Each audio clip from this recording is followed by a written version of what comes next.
ఆర్థిక వ్యవస్థను ఒక రూపుదిద్దిన మహోన్నతమైన వ్యక్తి మన్మోహన్ సింగ్ గారు మరణించడం చాలా బాధాకరం. భారతదేశం ఒక గొప్ప బిడ్డను కోల్పోయిందనడానికి నిదర్శనం. అంతేకాదు కాంగ్రెస్ పార్టీకి కూడా ఎనలేని సేవలు అందించి పార్టీని కూడా ఉన్నతమైన స్థానానికి తీసుకెళ్లిన గొప్ప వ్యక్తి మన్మోహన్ సింగ్ గారు. 2005లో అతను PMEGP ఉపాధి హామీ గ్రామీణ ఉపాధి హామీ పథకాన్ని పేదల కోసం పేదల సంక్షేమ ధ్యేయంగా పేదలకు అందే విధంగా ఉపాధి హామీ పథకాన్ని గొప్పగా ప్రారంభించడం జరిగింది. ఇలాంటి సంస్కారం ఎన్నో చేసి దేశానికి ఎనలేని సేవలు చేసింది కాబట్టి వారి పవిత్ర ఆత్మకు శాంతి చేకూర్చే విధంగా తెలంగాణ వచ్చిన సందర్భంలో కూడా మన్మోహన్ సింగ్ గారు ప్రధానమంత్రిగా ఉండి మనకు తెలంగాణ రావడంలో తన పాత్ర కూడా ఎంతో ఉందని మనమందరం చెప్పుకోక తప్పదు. అలాంటి వ్యక్తి ఈరోజు లేకపోవడం మనందరికీ తీరని లోటని తెలియజేస్తున్నారు. మాజీ ప్రధానమంత్రి శ్రీ మన్మోహన్ సింగ్ గారు నిన్నటి రోజు మరణించడం యావత్ భారతదేశం దిగ్భ్రాంతికి గురైంది.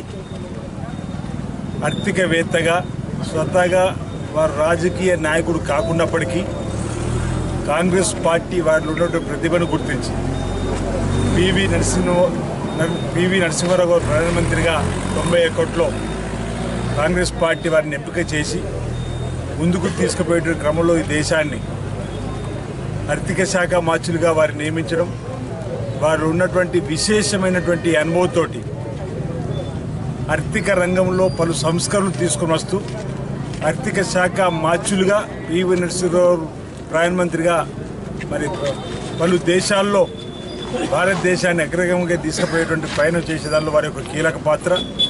ఆ తదుపరి 2004 నుంచి 14 వరకు 2 మార్లు భారతదేశ ప్రజలు కాంగ్రెస్ పార్టీ ప్రభుత్వం ఏర్పడడానికి అవకాశం ఇచ్చినప్పుడు శ్రీమతి సోనియా గాంధీ గారికి ప్రధానమంత్రి కాగలే అవకాశం వచ్చినప్పటికీ, శ్రీ రాహుల్ గాంధీ గారికి ప్రధానమంత్రి కాగలే అవకాశం వచ్చినప్పటికీ కాంగ్రెస్ పార్టీ ఆర్థిక తత్వవేత్తగా ఆర్థిక శాఖ మార్చులుగా వారు చేసినటువంటి సేవలను గుర్తుంచుకొని ఆర్థికవేత్తని ప్రధానమంత్రిగా ఉంచాలని చెప్పిన కాంగ్రెస్ పార్టీ భావించి వారికి 10 సంవత్సరాలు ఇంచుమించు ప్రధానిగా వారికి అవకాశం ప్రజల ద్వారా కాంగ్రెస్ పార్టీ అవకాశం కల్పించినప్పుడు వారు అనేక మేలైనటువంటి గొప్ప పనులను చేస్తూ ప్రపంచ దేశంలోనే భారతదేశాన్ని అగ్రగామి దేశంగా తీసుకోవడం కోసం వారు సఫలీకృతులైనరు.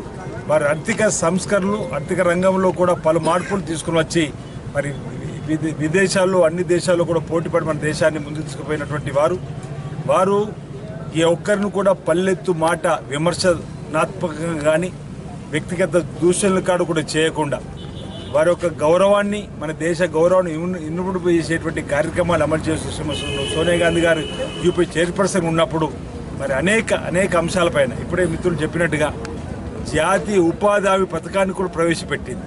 ఈరోజు గ్రామీణ ప్రాంతాల్లో ఉపాధి కూలీలుగా ఏదో పని లేని దినాలలో పనులు కల్పించేటువంటి ఒక చక్కటి కార్యక్రమాన్ని కూడా అమలు చేస్తూ ఈరోజు నరేగా పేరిట ఉపాధి హామీ పథకం పేరిట ఈరోజు దేశవ్యాప్తంగా కూడా అనేక నిధులను వెచ్చించేటువంటి చక్కటి కార్యక్రమాన్ని రూపకల్పన చేసినటువంటి సందర్భం.